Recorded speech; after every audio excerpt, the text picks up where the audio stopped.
Hello students, welcome to our second year class of abstract algebra।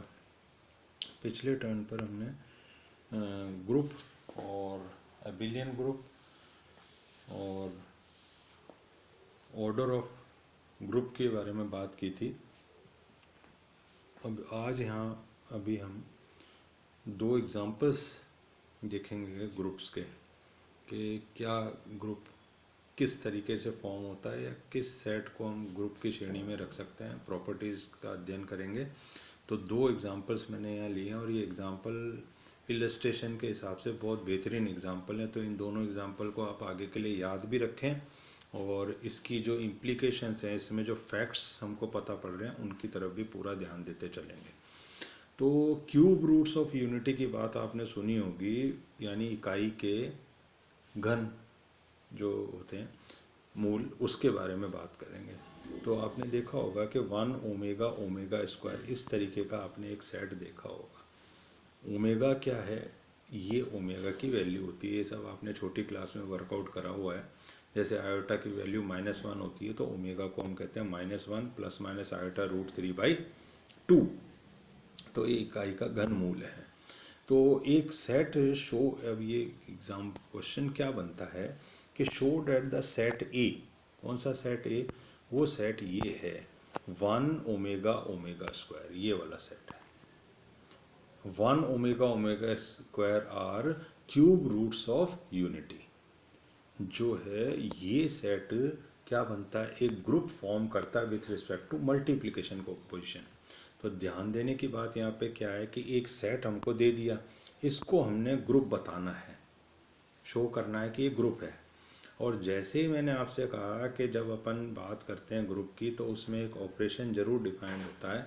तो वहाँ यहाँ पर वो ऑपरेशन क्या लिया गया? मल्टीप्लिकेशन कंपोजिशन, यानी गुणा जो है ये हमारे यहाँ पे कंपोजिशन दिया हुआ है। अभी इसको बाइनरी कंपोजिशन नहीं कहा गया, ये ध्यान दें आप कि इसको बाइनरी कंपोजिशन नहीं कहा गया। तो पहली property right from the beginning हमको जो शो करनी है वो हमको ये शो करनी है कि ये जो मल्टीप्लिकेशन दिया हुआ है यहाँ पे, ये वाला, ये बाइनरी ऑपरेशन है। तो बाइनरी ऑपरेशन दिखाने के लिए हम पहले ऐसा एक टेबल फॉर्म करते हैं। तो कैसे आगे बढ़ते हैं उसमें आप देखें किस तरीके से अपन चलते हैं आगे। तो इसको ध्यान दें। सबसे पहला काम क्या करें, जो एलिमेंट दिए 1 ओमेगा ओमेगा स्क्वायर यहाँ रख लें, 1 ओमेगा और ओमेगा स्क्वायर यहाँ रख लें। करने के बाद जो कंपोजिशन दिया उसको इस कॉर्नर पे रख देते हैं। ठीक है, अब हम इस सारणी को कंप्लीट करते हैं। तो सबसे पहले 1 × 1, क्योंकि मल्टीप्लिकेशन कंपोजिशन है तो जो आंसर आए वो यहाँ 1 लिख दिया। फिर 1 × ओमेगा, जो आंसर आए वो यहाँ लिख दिया। फिर 1 × ओमेगा स्क्वायर, जो आंसर आए वो यहाँ रख दिया। ठीक है, उसके बाद हमने सेकंड एलिमेंट पकड़ा, कौन सा वाला? ओमेगा। इसको यहाँ ऑपरेट करा, ओमेगा आया, यहाँ लिख दिया। इस ओमेगा को फिर लिया, इस ओमेगा से करा, ओमेगा स्क्वायर आ गया। फिर इस ओमेगा को लिया, इस ओमेगा स्क्वायर से लिया, ओमेगा क्यूब आया, और ओमेगा क्यूब की वैल्यू क्या होती है? 1, वो 1 यहाँ रख दिया। ठीक है, फिर थर्ड टाइम हमने क्या करा? फिर से ये वाला ओमेगा स्क्वायर उठाया, ये 1 लिया, आंसर ओमेगा स्क्वायर यहाँ लिख दिया। फिर ओमेगा स्क्वायर लिया, ये ओमेगा लिया, ओमेगा क्यूब आया, 1 लिख दिया। फिर ओमेगा स्क्वायर आया, ओमेगा स्क्वायर आया, ओमेगा 4 आया, ओमेगा 4 को लिखा ओमेगा क्यूब इंटू 1, और omega cube into omega, omega cube का क्या मान होता है? 1, 1 इंटू ओमेगा, ओमेगा ही आ गया। तो अब सारा का सारा ये हमारी एक जो है सारणी बन के तैयार हो गई। अब ध्यान देने वाली बात क्या है कि इस सारणी का अंदर का ये पूरा जो पोर्शन है, इसका हर एक एलिमेंट जो है वो वही है जो सेट ए का एलिमेंट है। यानी सारा कुछ 1 ओमेगा और ओमेगा स्क्वायर में सिमटा हुआ है, कहीं पे ओमेगा क्यूब ओमेगा 4 कुछ भी नहीं आ रहा है। तो अगर ऐसा हो जाए किसी सारणी को बनाते समय कि सारणी अंदर वाली जो है इसका प्रत्येक एलिमेंट इस सेट का ही एलिमेंट हो, तो हम कहते हैं कि ऑपरेशन बाइनरी है। तो बाइनरी ऑपरेशन देखने का एक तरीका ये हो गया। तो हम कहेंगे कि इस सेट के लिए बाइनरी ऑपरेशन क्या है? स्टार है। उसके बाद आती है एसोसिएटिविटी, सेकंड चीज़ देखने। तो एसोसिएटिविटी देखने के लिए हम क्या करते हैं?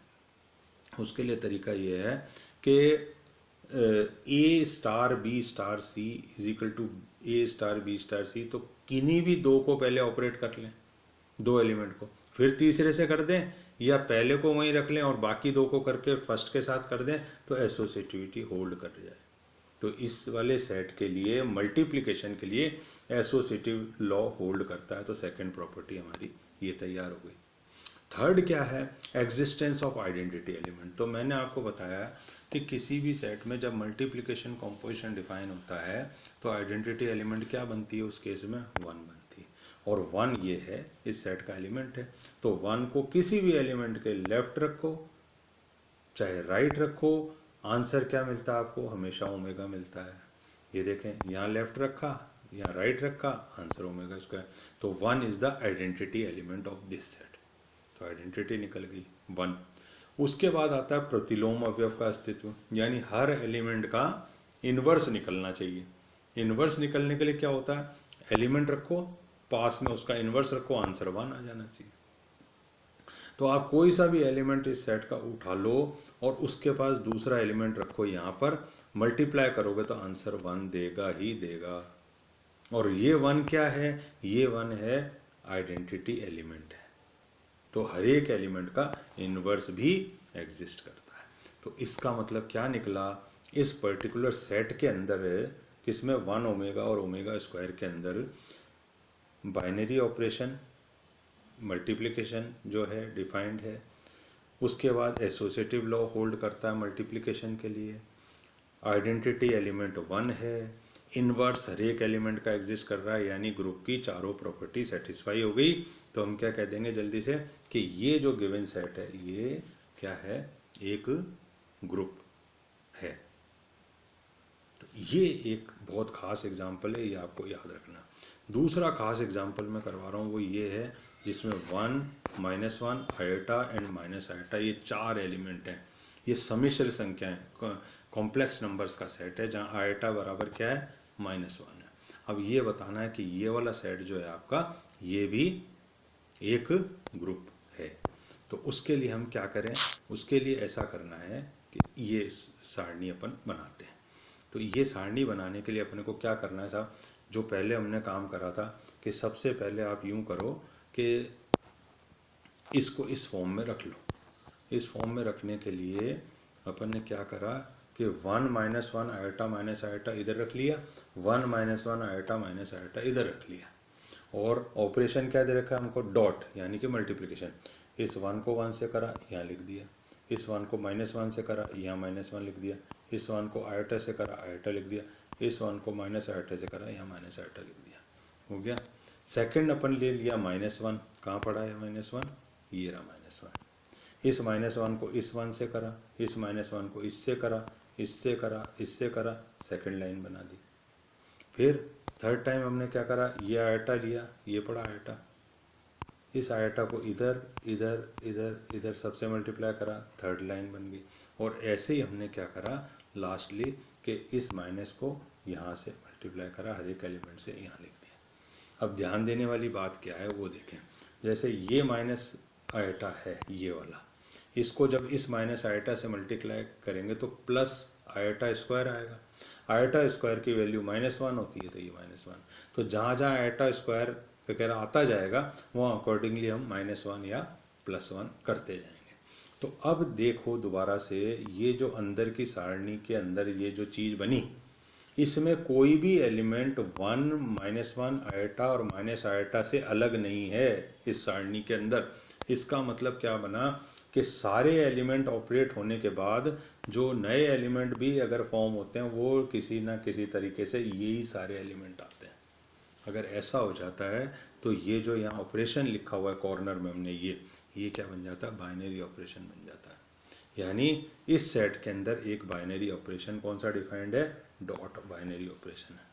सहचर्यता, तो आपको पता है कि इस वाले एलिमेंट्स के सेट के अंदर मल्टीप्लिकेशन के लिए एसोसिएटिव लॉ होल्ड करता है। पहले 2 को कर लो गुणा, फिर तीसरे से कर दो, या पहले वाले को अलग रख लो, बाद वाले 2 को गुणा करके पहले वाले से गुणा कर दो, चीज़ सेम आती है, तो हम कह देते हैं कि एसोसिएटिव लॉ होल्ड करता है। उसके बाद अगला है साहब क्या? तत्समक अवयव का अस्तित्व। तत्समक अवयव यानी एग्जिस्टेंस ऑफ आइडेंटिटी एलिमेंट। तो मैंने बताया मल्टीप्लिकेशन के लिए 1 is always the multiplicative identity. तो 1 को आप किसी भी बाकी के एलिमेंट के दाएं या बाएं रख के गुणा करो, वही एलिमेंट देता है। इसका मतलब तत्समक अवयव इस सेट का क्या है? 1 है। उसके बाद प्रतिलोम का अस्तित्व। प्रतिलोम में क्या करना है? कोई से भी दो एलिमेंट को मल्टीप्लाई करो, आंसर एक एलिमेंट यहाँ रखा, दूसरा एलिमेंट अगर उसका तत्समक होगा उसके पास रखा, आंसर क्या दे देगा? वो जल्दी से हमारे को क्या दे देगा? 1 दे देगा। ये करके देख लें आप। किसी भी दो एलिमेंट को आप रख लो, कोई से भी दो एलिमेंट आप जो है इस सेट के, जैसे आयटा और माइनस आयटा रख लिया, अगर वो प्रतिलोम है उसका, तो आंसर मल्टीप्लिकेशन के बाद क्या मिलने वाला है? 1। तो यहाँ पे लिख रखा है क्योंकि तत्समक अवयव है इसलिए 1 का प्रतिलोम 1 है। साथ ही सारणी से स्पष्ट है कि माइनस आयटा, अब ये सारणी से कैसे देखें, है ना? सारणी से जैसे हम देखते हैं कि माइनस आयोटा का, ये जो माइनस आयोटा, ये बहुत अच्छी चीज़ बता रहा हूँ मैं आपको, ध्यान दें इसमें कि इस माइनस आयोटा का प्रतिलोम क्या है। तो इस माइनस आयोटा का प्रतिलोम वो होगा, आप सारणी में चलते आओ, जहाँ पे आपको ये मिल जाए 1 आइडेंटिटी, उसके ऊपर वाला उसका प्रतिलोम होगा। यानी माइनस आयोटा का प्रतिलोम क्या होगा? आयोटा होगा। इस तरीके से देखना है। फिर एक एग्जांपल और दूं आपको। अगर आप चाहो कि मैं देखना चाहता हूं कि इस आयोटा का प्रतिलोम क्या होगा, तो चलते हो आओ, 1 का मिल रहा है, ये 1 मिल रहा है, इस 1 के ऊपर क्या लिखा है? Minus iota. तो आयोटा का प्रतिलोम माइनस आयोटा होगा। फिर देख लो 1 का प्रतिलोम क्या होगा? 1 उठाओ और ये 1 को देखो कि ये 1 कहाँ मिल रहा है? ये 1 यहाँ मिल रहा है, इसके ऊपर क्या लिखा है? 1, तो 1 का 1 हो जाएगा। फिर आप देखो, देखना चाहो कि -1 का क्या होगा? ये -1 पड़ा, चलते हो आओ, 1 का मिल रहा है, यहाँ 1 मिल रहा है, इसके ऊपर क्या लिखा है? -1, तो -1 का प्रतिलोम क्या होगा? -1 होगा। तो इस तरीके से हम direct from the table we can observe what is the identity element. और फिर उसके बाद लास्टली एक चीज और हम देख सकते हैं इसमें, कम्यूटेटिव लॉ होल्ड करता है। कोई से भी दो एलिमेंट को आगे, जैसे -1 और +1 जो भी है, इनको अगर गुणा कर दें तो आपको आंसर क्या मिलने वाला? -1। चाहे आगे रख के करो चाहे पीछे रख के करो, यानी A*B = B*A हमेशा होल्ड करता है। तो हम कहते हैं कि इसमें कम्यूटेटिव लॉ भी होल्ड कर रहा है। और कम्यूटेटिव लॉ होल्ड करता है तो क्या बन जाता है वो? कम्यूटेटिव लॉ यदि होल्ड करता है इन चारों प्रॉपर्टीज के साथ, बाइनरी, एसोसिएटिव, आइडेंटिटी, इनवर्स, इसके साथ अगर कम्यूटेटिव लॉ भी होल्ड करता है तो पूरा ग्रुप क्या बन जाता है? अबिलियन ग्रुप बन जाता है। तो यहाँ हमने इस सेट को अबिलियन ग्रुप भी प्रूव कर दिया। तो 2 एग्जाम्पल हमने आज देखे। इन दोनों एग्जाम्पल्स को ध्यान से अपने दिमाग में बिठा लें, क्योंकि आगे जब भी ग्रुप्स के क्वेश्चन करेंगे तो इस सारणी की मदद लेंगे। सारणी की मदद लेने का मतलब इसको इलस्ट्रेशन की तरह हम यूज़ करेंगे कि हमने कैसे एलिमेंट्स निकाले थे, कैसे एसोसिएटिविटी चेक करी थी, आइडेंटिटी कैसे चेक करी थी, इन्वर्स हर एक एलिमेंट का इस सारणी की मदद से कैसे निकाला था। इसको इलस्ट्रेशन की तरह आप ध्यान रखें। अगले टर्न पे अपन और कुछ एग्जांपल्स लेंगे। Okay, thanks.